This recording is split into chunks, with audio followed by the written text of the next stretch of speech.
বসা প্রণাম গ্রহণ করো। বহুত বসা পিতা বসা পিতা দৃষ্টিহীন পিতা মাতা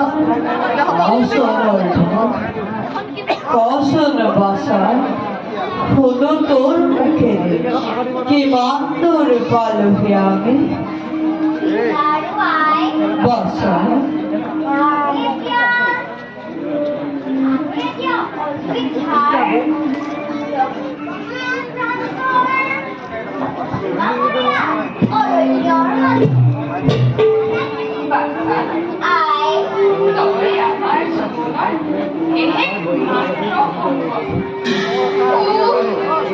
মাতৃ হইতে দেখিল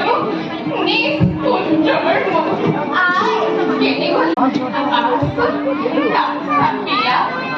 অর্ঘ করি তোর হুকুমত দেখা আনন্দ